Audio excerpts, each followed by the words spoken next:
Dear student, السلام علیکم۔ First term کے بعد پڑھائی کا نیا سلسلہ شروع ہو چکا ہے۔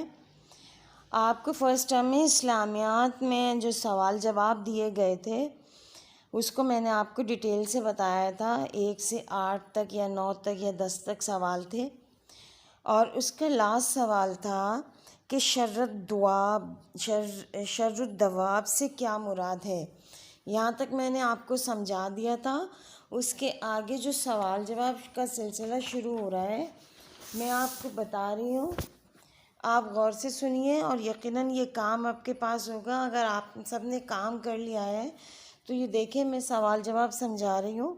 اس کے آگے جو سوال جواب ہیں یہ تقریباً آگے والی آیت کے ہیں، اور آیت نمبر میں آپ کو بتا دیتی ہوں کہاں سے کہاں تک ہیں۔ یہ 20 سے 28 تک، ٹھیک ہے، 20 سے 28 تک میں جو سوال جواب آپ کو بنتے ہیں آپ کے لیے وہ میں ڈیفائن کر رہی ہوں، آپ دیکھتے رہیے۔ اس کے بعد ہے یعنی شر الدواب جو میں نے آپ کو لاسٹ ٹائم پڑھایا تھا، اس کے آگے سوال ہے بہرے اور گونگے ہونے سے اللہ کی کیا مراد ہے۔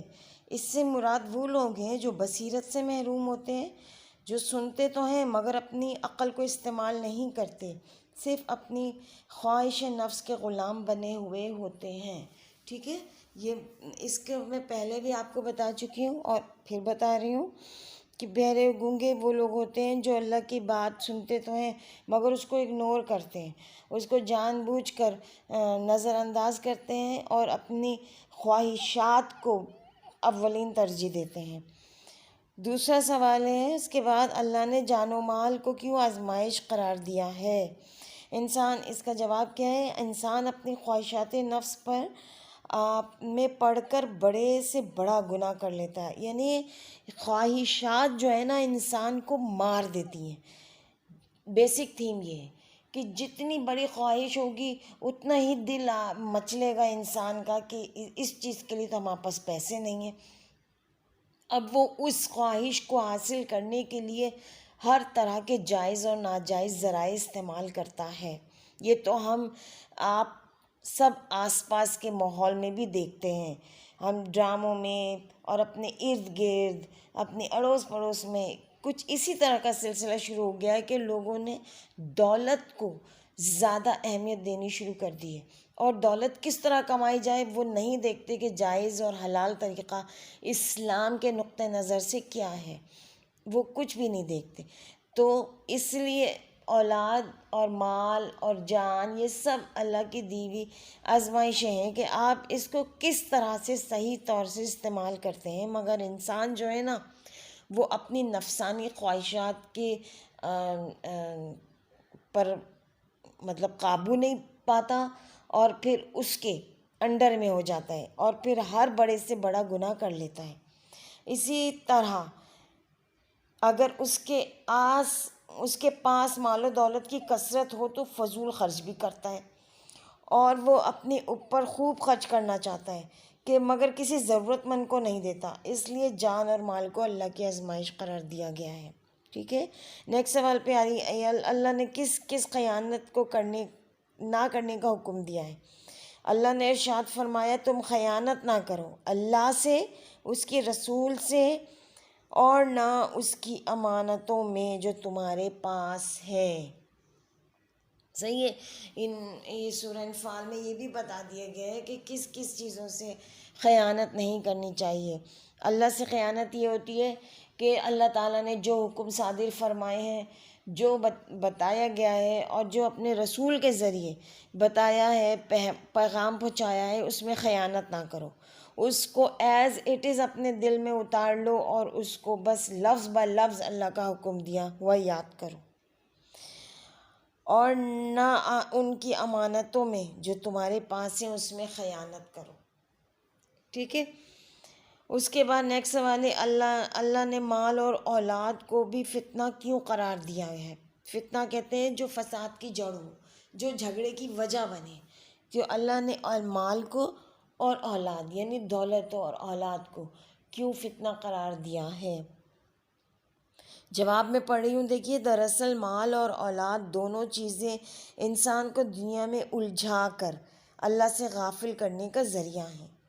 انسان مال کی محبت میں گرفتار ہو کر فضول خرچی کرتا ہے اور ضرورت مندوں اور حقداروں کو دینے میں کنجوسی بھی کرتا ہے، اور اولاد کی محبت میں گرفتار ہو کر ان کی ہر طرح کی خواہش پوری کرتا ہے، چاہے وہ ناجائز ہو۔ اس کے علاوہ اولاد کی صحیح تربیت نہ کر کے بھی انسان اپنے حق میں کانٹے بوتا ہے۔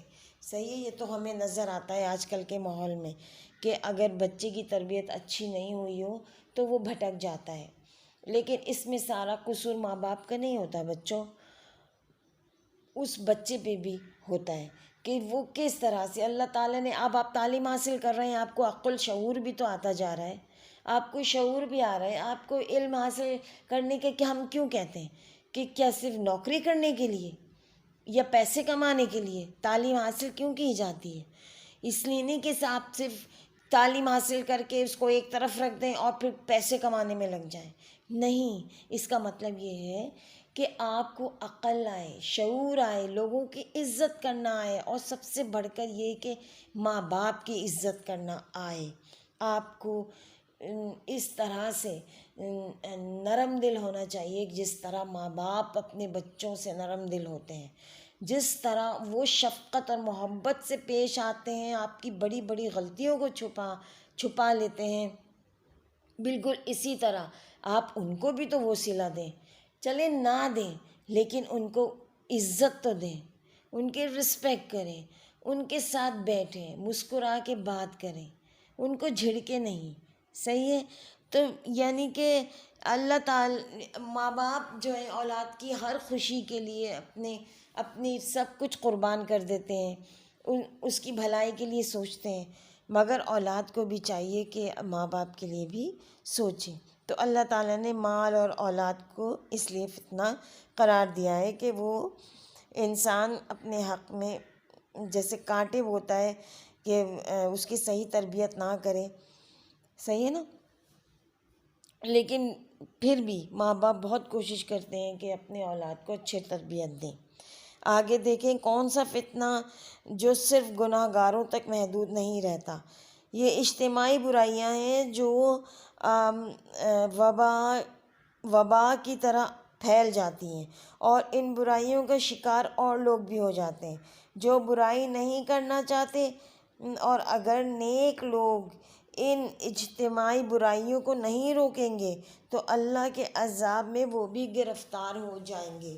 یعنی اس کو کہتے ہیں معاشرتی برائیاں، جو معاشرے کے طور پہ معاشرے میں بڑھ جاتی ہیں، پل جاتی ہیں، ان کو روکنا کسی ایک کا کام نہیں ہوتا بلکہ سب کو مل کے کام کرنا ہوتا ہے، اور اس میں اچھے لوگ بھی پس جاتے ہیں، ان کے لیے بھی مصیبتیں کھڑی ہو جاتی ہیں۔ ٹھیک ہے، اگلا سوال دیکھیے، اللہ نے مسلمانوں کو کمزور سے طاقت کس طرح بنایا ہے؟ مسلمان مکہ میں بے بس کمزور تھے، چنانچہ اللہ نے انہیں مدینہ جیسی ریاست عطا کر کے جائے پناہ مہیا کی۔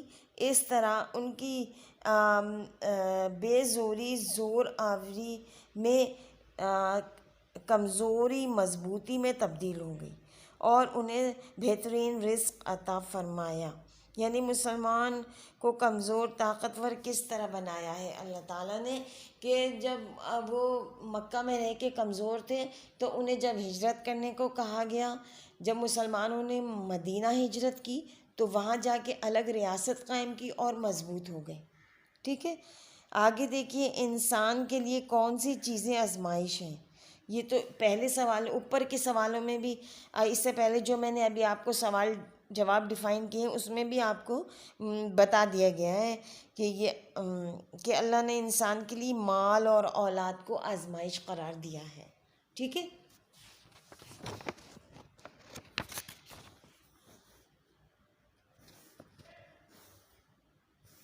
اس کے بعد ہم نیکسٹ کلاس میں پڑھیں گے آگے والے ٹاپک، اور اس کے آگے سوال جواب میں آپ کو بتاؤں گی۔